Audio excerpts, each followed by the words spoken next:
ഇന്ത്യയിലെ പ്രധാനപ്പെട്ട കോൺഗ്രസ് നേതാവ്, അതായത് മല്ലികാർജുന ഖർഗെ AICC പ്രസിഡന്റ് ആണെങ്കിലും കാര്യങ്ങളൊക്കെ തീരുമാനിക്കുന്നതും നിയന്ത്രിക്കുന്നതും രാഹുൽ ഗാന്ധിയാണ്. ബീഹാർ എലക്ഷനുമായി ബന്ധപ്പെട്ട് നമ്മൾ കുറച്ച് ഡേറ്റ എടുത്ത് നോക്കുക. ഇതിനകത്ത് ഈ കോൺഗ്രസിന്റെ നേതാക്കൾ തന്നെ കേരളത്തിലെ പല ആൾക്കാർക്കും മനസ്സിലായിട്ടില്ല രാഹുൽ ഗാന്ധിക്ക് ഇൻട്രോഡ്സ്, അതായത് ജനങ്ങളെ കേന്ദ്രീകരിച്ച് വോട്ട് കൺവേർട്ട് ചെയ്യാൻ സാധിക്കുന്നില്ല. ചോദ്യമുണ്ട്, ഫെയിൽഡ് ആണോ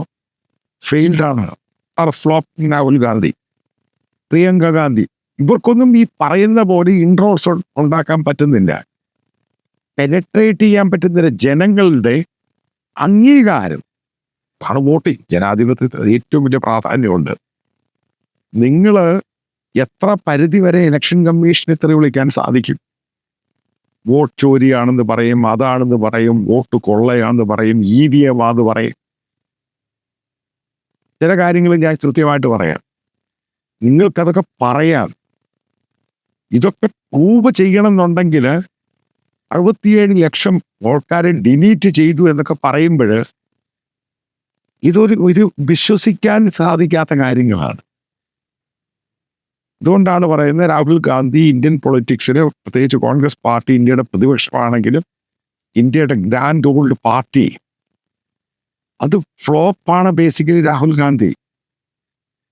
നമ്മൾ ഡേറ്റ എടുത്ത് വെച്ച് നോക്കുക. രാഹുൽ ഗാന്ധി, അതായത് മൻമോഹൻ സിംഗിന്റെ ഭരണം കഴിഞ്ഞും മോദി അധികാരത്തിൽ ഏകദേശം 11 വർഷം കഴിഞ്ഞു.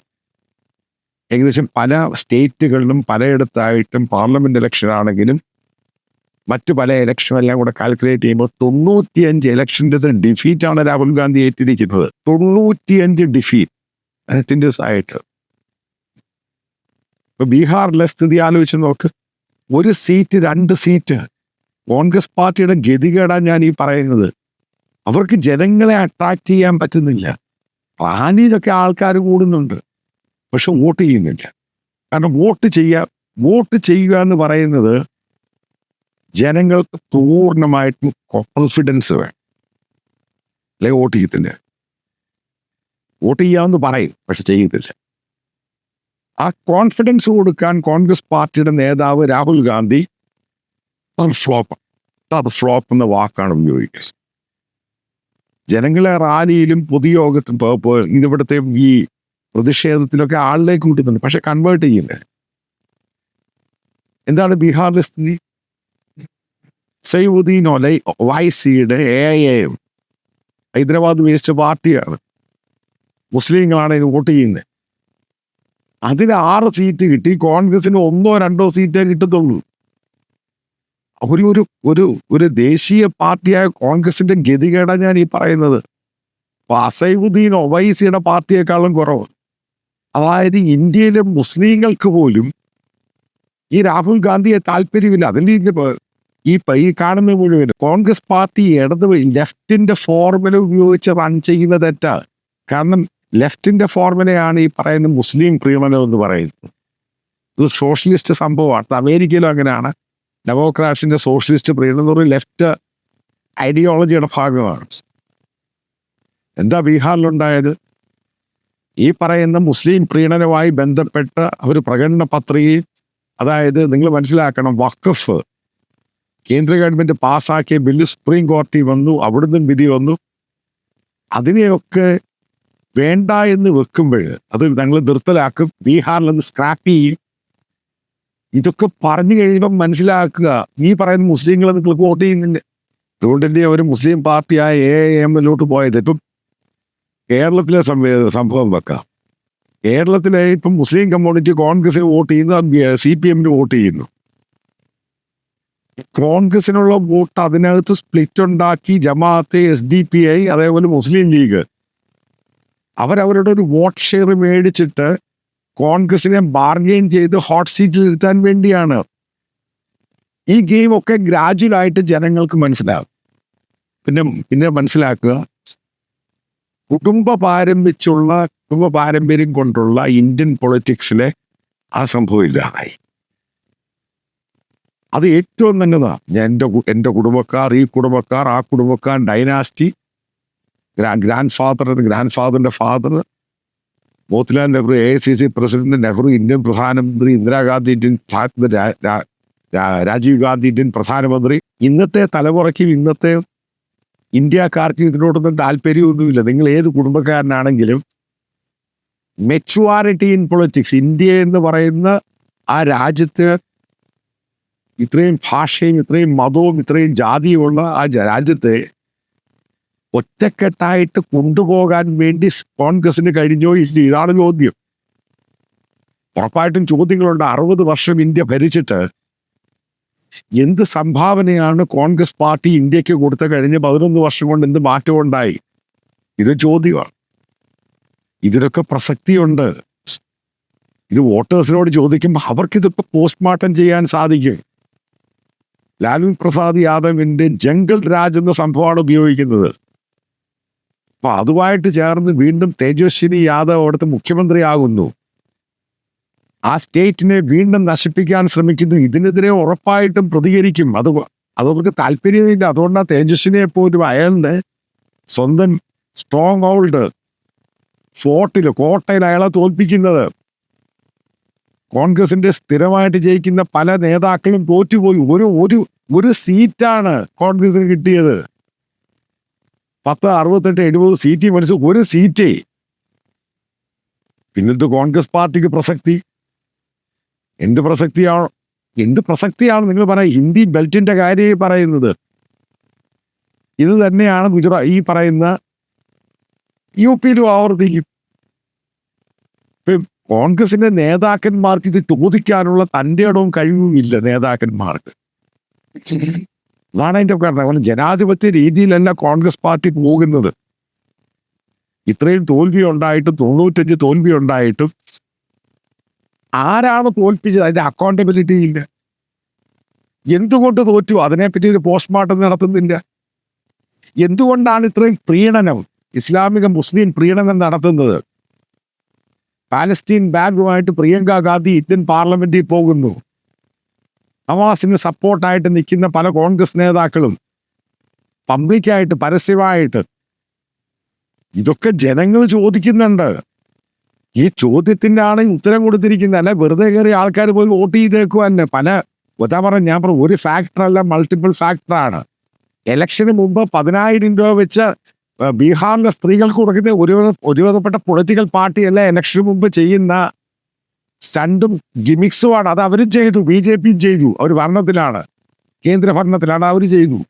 അതിൽ തെറ്റൊന്നും കാണാൻ പറ്റത്തൊന്നുമില്ല. ഈ പൊളിറ്റിക്സിൻ്റെ അകത്ത് ഇലക്ഷന് വേണ്ടി എത്തിക്സ് ഒന്നുമില്ല.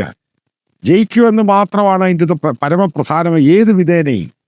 ഇതിനകത്ത് BJP ഭയങ്കര സക്സസ് ഉണ്ട്, നിതീഷ് കുമാർ സക്സസ് ഉണ്ട്. ഇതൊക്കെ ഫെയിലിയർ എന്ന് പറയുന്നത് കോൺഗ്രസ് പാർട്ടി രാഹുൽ ഗാന്ധിയാണ്.